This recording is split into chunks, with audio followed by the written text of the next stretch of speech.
got the link to the other show. I'll send it to you. Thank you. Okay, we're live on YouTube. Hi, Denise. Hello, hello, hello. How are you? I'm well. How are you? Good. You look radiant today. Thank you. So do you. Love the color. And right? I'm thinking it's usually the opposite. Youthful colors, right? Very, very youthful colors.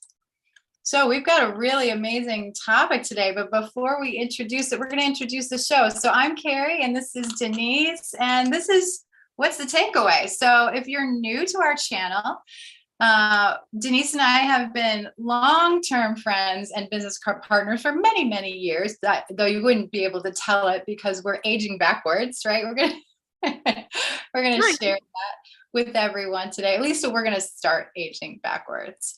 But all kidding aside, we formed a really, really close friendship and then realized that we had a passion for essential oils, natural products, and removing toxins from our life, lots of topics that we're passionate about.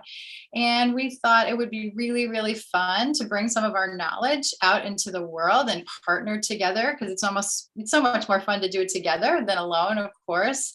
And so What's the Takeaway was born. And it's interesting because when we're thinking about what is it that has made us successful or brought us joy in our life, it's removing things. It's taking away the things that block the joy, that block the abundance. And so each week, we're going to give you a topic and we'll give you 3 takeaways and you get to choose. So that's the great thing, right? We're not going to tell you what to do. We're going to give you options and you get to choose what's best for you so you can see how this little technique works. But we're going into what we think is going to be a really exciting series. We try to make a theme on the month, but this may take a couple of months because this is brand new research that was brought to our attention through our company, which is doTERRA Essential Oils. And we're passionate about oils. We talk about oils in every one of our shows, but this one in particular is really exciting because it's about age reversal, radical age reversal. And so this is our first presentation to you.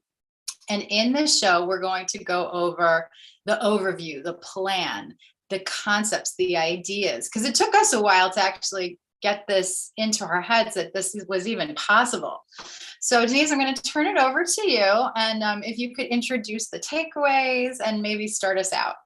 So absolutely, I'm super happy to be here, and I love this topic. So the topic is age reversal. How wonderful is that? And Carrie and I do frequently take away things off each other's plates. And so this one's kind of easy because we have delved into this information. It's fascinating. And the more we learn, the more we learn. And we're going to share it with you all. So the first takeaway is take away the fear of developing diseases that your family has suffered from. This is a really big one. The takeaway 2, it is, right? Takeaway 2 is the thought that aging inevitably means that you lose your good health, that you slow down, that you in fact break down. And number 3 is take away years off your biological age. And we're going to tell you how. So where would you like to start? That's the exciting one. Yeah, that's why I said, where do you want to start? Yeah. Well, let's leave the best for last. Let's talk about the big elephant in the room, which is that everybody's just assuming that they're moving in the same direction as their mother, their father, their aunt, their uncle, their grandparents. So how does that manifest itself in your life? Like, how did you grow up? Like, did you have concerns about what you were seeing in the future, or did your parents' lifestyle or their longevity actually inspire you and make you feel like, oh, I'm going to be living a long, healthy life? Oh, that's interesting. That's a good question, because I think we do tend to look around us to measure what our life is going to look like. My folks have always been, they've been relatively healthy. My dad did have cancer and then walked through that and then changed his life quite a bit and lived another 38 years from that cancer. So good examples. Amazing. Yeah, my parents don't and never have done anything in abundance. Right? They just so we had good food. We didn't eat in between meals. We we just were moderate. I'm going to say moderate. That was a really good example.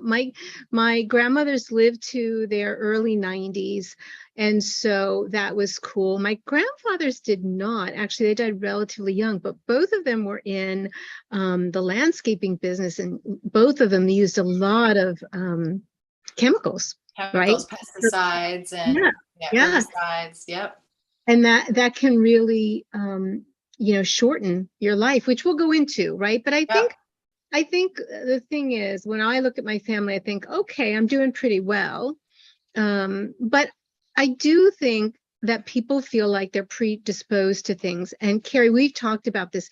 This is one of the things that make me most upset for people, right? Because I have one friend who literally said to me, "Oh, I'm going to die of cancer because my whole family dies of cancer." And I was shocked by this statement. Right. Yeah, you should remove that sentence from your vocabulary. If you have that sentence, right? My whole family died of, that's not a thing. That shouldn't be a thing.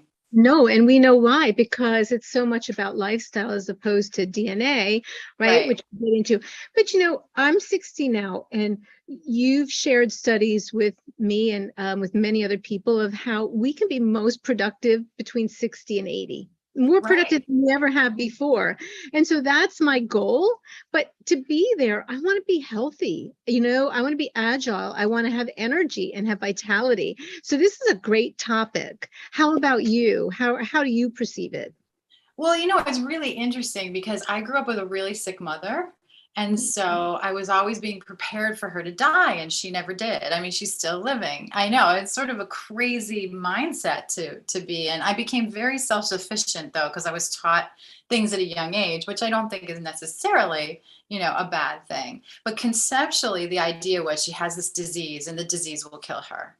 Right. And what's interesting, what I've learned, because now both my mother and stepfather are are in their older years, but have succumbed to the disease of aging, right? So this is what we're going to talk about. And I never thought of aging as a disease before, but it really, really is. So science has been able to keep our bodies alive for a really, really long time, but they can't actually make us better. Like my mom has a bad back problem, but they can't fix her back. They can only give her medications for the pain, which actually tricks her into thinking that her back is fine, which is really, really frightening to me, because then I wonder, like, what other damage is she doing? But, it's something for me to be mindful of.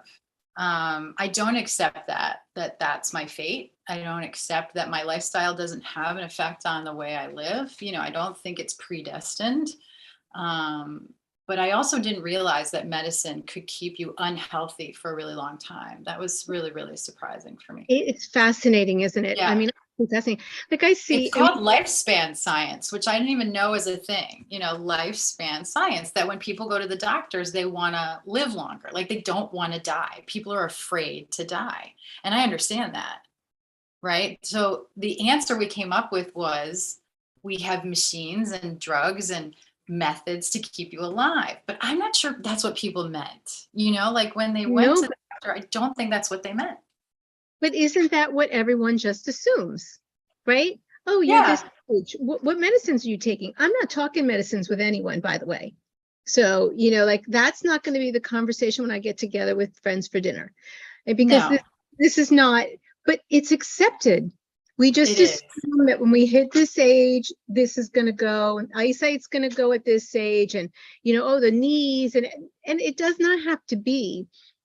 Cognition, everything, the way we think, the way we move, the way we feel.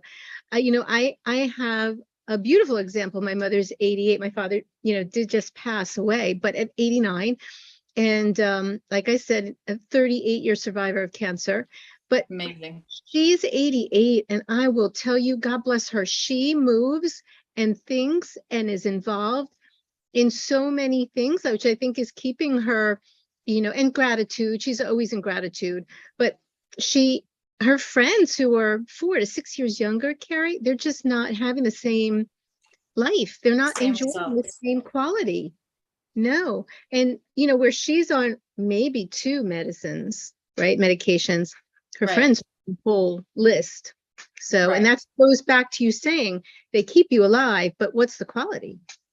Yeah. And the other thing I noticed is there's sort of like a circle, right? So you get one drug, which causes a side effect that you get another drug for, which causes a side effect, which you get another drug for, right? And there's this like cycle, but they can't get you out of the cycle, right? They can't actually fix the problem.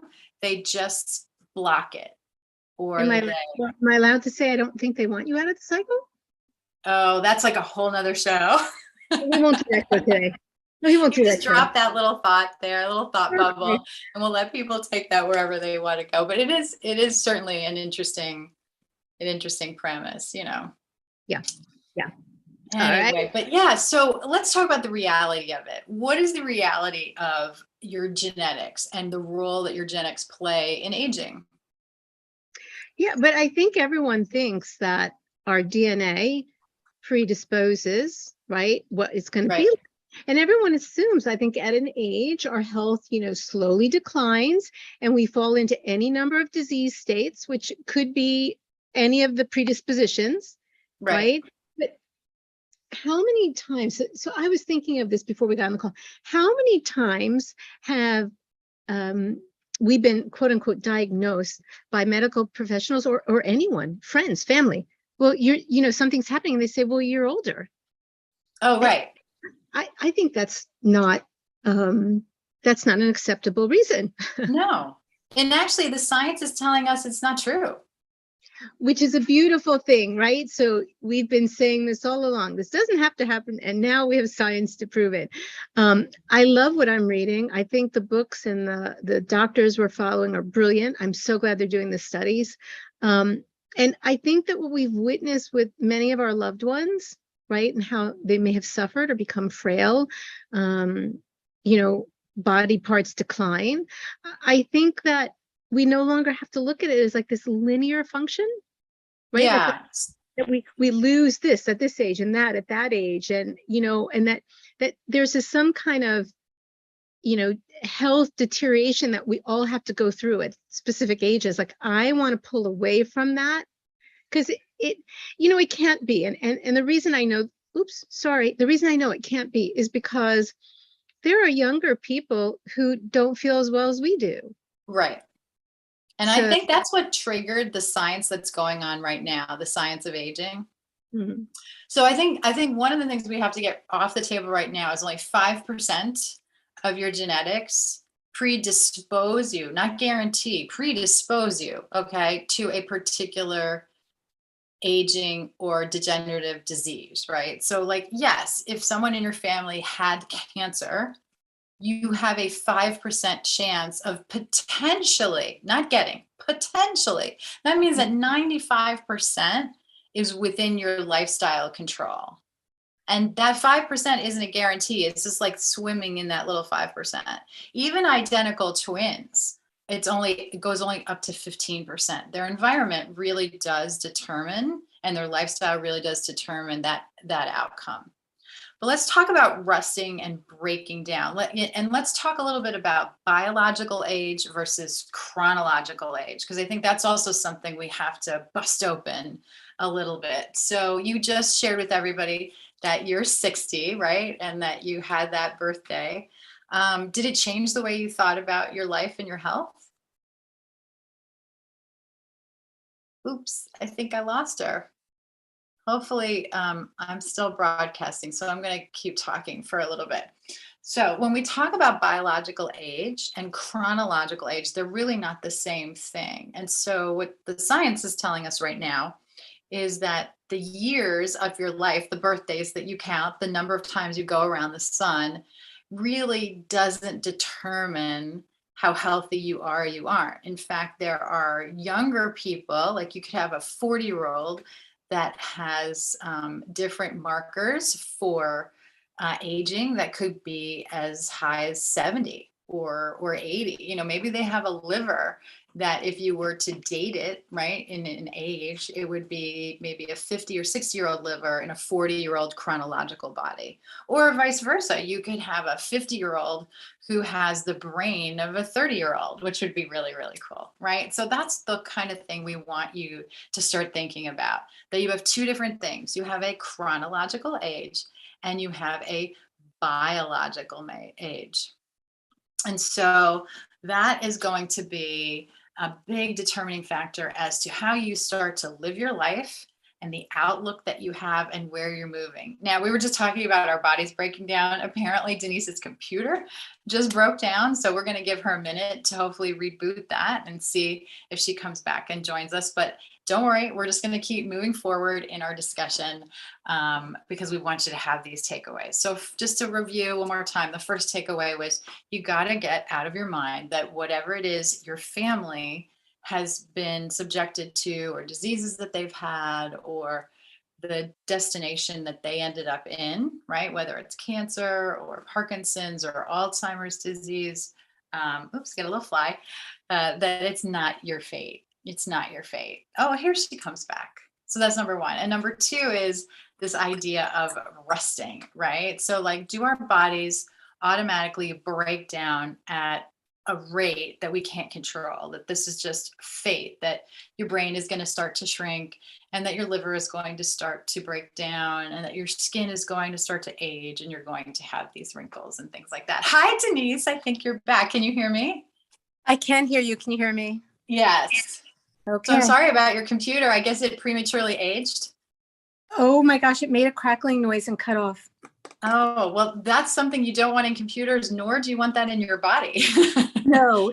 And you know, this computer is less than a year old. So its biological age or its chronological age is really young, but its biological age sounding kind of old. Yeah, that's a problem. But that's a problem for, you know, a later time. Okay. I'm sorry. So we're resting. I'm up with you. I'm so sorry. Yeah, we're resting. So I think I wrapped that up pretty well. I just, was talking about this idea that you can actually be 50 with a 30-year-old brain, or you could be 30 with a 50-year-old liver, right? And here's another cool thing that I learned today.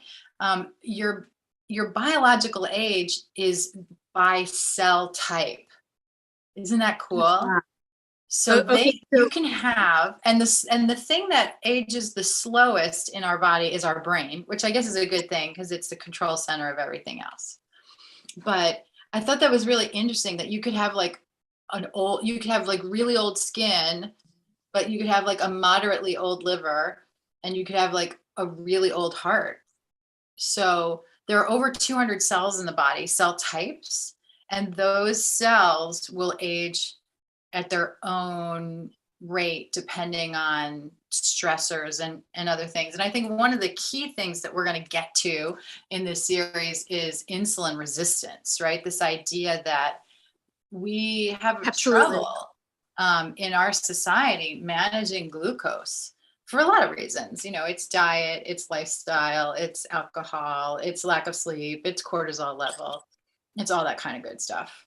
So, so when you think of yourself as being a certain age, I would mentally start to think of ourselves as younger, and not because you're in denial, but because what you think is also what you become, right? So they said that like people who are depressed or people who think that they're going to get sick or they're going to die or they're going to be in trouble, that they tend to go down that path. It's sort of a self-fulfilling prophecy.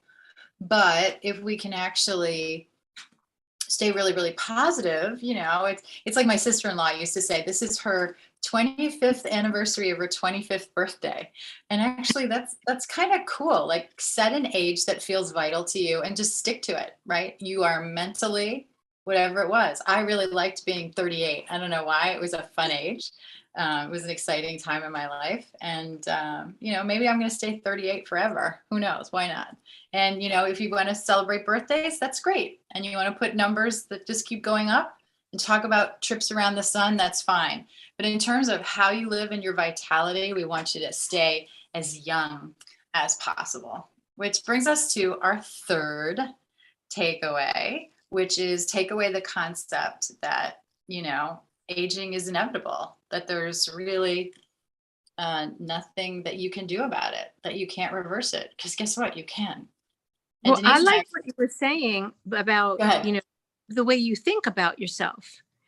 I think it's like that reticulating activator, right? Yeah. That if you're feeling young, you bring young things in. If you're feeling old and broken, you're bringing things in to show yourself that, oh yeah, that's true, that's happening. So either way, it's up to you, right? Right. If you're breaking down or you're up. Now, are there some health issues? Yes, but a lot of it's lifestyle. We've said this over and over again. It's just take the time to think, is this habit helping me? Or is it aging me, right? Is this information I'm taking in adding to my youthfulness or making me depressed? Do I surround myself with a good community? Do I have loved ones nearby? Or is there constant conflict? All of this, when I think about what we can do to slow down that, the breaking down effect, is pretty much, there's a lot of in our control. Yeah. There is. There's a lot in our control. And I like that idea you were saying, surround yourself with really good people. That's going to help too, because you don't want to be surrounded with people who are fine with getting old, who want to talk about their aches and pains, who want to live a sedentary life, who don't want to be hopeful, who are not willing to make sacrifices or changes, right? We're going to have to make a few changes, right? We're going to give people a little bit of a heads up, all right? You're not going to be able to just live your regular lifestyle necessarily, unless it's a really healthy one, and be able to see this radical age reversal, right? There's probably some things that we didn't even know we weren't doing the right way that we're going to have to ratchet back or maybe delete, dare I say, eventually, if that's something that you want to do. And every one of those things that you delete seems to be bringing us to a healthier health span. So we're going to start talking about health span instead of lifespan. I love that. I do. And you know what? I'm so glad this came into our lives right now, because I think it's really going to benefit us and anyone around us who wants to listen. But it is choice, right? So, you and I have talked for a while about fasting. You're a good faster, and that was not something that appealed to me, but I decided, to give it a try. And there are a lot of benefits from, time restricted eating, really a lot of benefits. So we'll get into that later, but Yeah. I think you're right. If you approach one thing at a time and see how you do. I mean, you gave homework on one of these calls that we had, one of these classes we taught, where you said to people, go out and walk. Yeah, it's one of the best things that you can do actually is just to take a 20 to 30 minute walk every day if you can. Mhm. But if you can't do it every day, then sorry about the phone. It's okay. It's life. It is life. If you can't do it every day, then try to do it every other day. Another really quick tip is just get about 15 to 20 minutes of sun, like actual sun. There's a lot of talk about vitamin D supplements, but when we talk about age reversal, there is nothing more healthy than getting out in the sun. It's good for your mood too. And it doesn't matter the temperature. So you can be in a cold climate and do this. You can be in a really, really hot climate and do this. And I think anybody can stand 15 minutes in the sun. I agree. It's essential. It's really essential. Helps your Yeah. immune system, helps everything work much, much better. I like the thought of, just even what you've done there, just a little bit of muscle building. Yeah, that can Really help a helpful. lot too.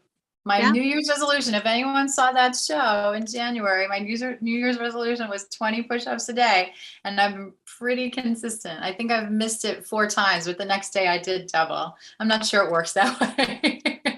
It's like losing sleep. Can you actually sleep an extra hour to make up for it? I don't think so, but You can't. That You you can't do, can't. Okay. but muscle you might be able to do. okay. Yeah, muscle you might be Well- able to do. But there's a lot of also good products that can help. And we'll be talking about that more and more. We know that there are a couple good products that just help us maybe be more cognizant of what we're eating and maybe delay that immediate need for gratification of food. Yeah, I'm actually going to grab one. I think we have a minute. Oops. Yeah, I think we do.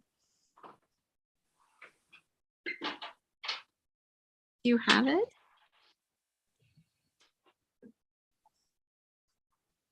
Of course, it's close by because I'm trying to incorporate this into my lifestyle, right? So I practice what I preach.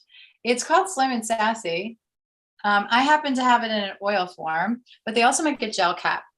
And here's why you want to take this, because of something called insulin resistance. And we're going to get into this. But the idea is if you have too much glucose in your blood, that's when things go south. It really, really does cause lots and lots of problems. And although your pancreas can produce insulin to counteract the negative effects of glucose, sometimes we just don't have enough strength in our insulin production to manage all of that. And then when we end up with excess glucose in the body, all kinds of bad things happen. That's where the diseases of aging show up. Things like cancer, things like diabetes, things like Parkinson's and Alzheimer's disease and memory loss and heart attacks and strokes, right? And even wrinkled skin, all of that stuff has to do with insulin resistance. So I have the oil, which I make my own capsule with, but you can also go to doTERRA and contact us and we can show you how to get the actual gel cap. They're already made. And just pop one of those with your largest meal. That's where a good place to start, right? If you can get to every meal, work up to that, that's good. But just one meal, right? To help with that insulin resistance is really good. So Slim and Sassy, walking, and then in the comment section or the show notes, I'm going to put in a really, really cool recipe called the lipolysis blend. Now, lipolysis is something where you actually get to burn fats. And that's what Denise was talking about with the fasting, right? When your body runs out of glucose from eating, it has to go into your fat stores to get it. And that's a process called lipolysis. And so we have some essential oil blends that can actually help speed up that process and make it more efficient in your body. So, wow, there's a lot that we covered in our intro to the plan. I know we're trying to work on all of these things, but which of the takeaways, I guess, is the one that you grabbed onto right away, Denise? Was it the, genetics? Was it the we have to break down? Or was it, you know what, I'm committed to reversing my age? Yeah, so I think that's takeaway years from my biological age. I think I'm with you on that. I've never felt like I had to break down on someone's timeline. So, and my family's been fairly healthy, and if anything, I'm uplifted by that. So I definitely think it's making more years healthier. That's totally what it is. So it's helping my biological age for sure.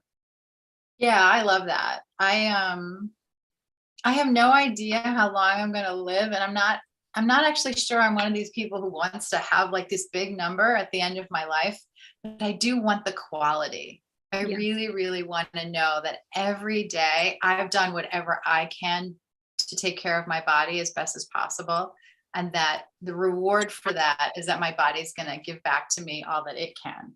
And so I'm really committed to this new concept of age reversal. I'm with you. All right, awesome. So next week, we're going to dig into the different sections. So we're going to talk about the one that I think is on most people's minds, which is weight loss, right? And that stubborn fat that's really, really hard to burn, especially after a certain chronological age. And we're gonna burn it. We're gonna turn that around. So we've got some good tips. It doesn't matter where you are. And I think one of the cool things about the topic is it's really not your fault, right? We're gonna share that with them. It's not their fault. Yeah. So we're gonna help you fix it. We're fixing it ourselves. It's a process. We're all in this together. I'm Carrie. This is Denise. Thanks so much for joining us on What's a Takeaway.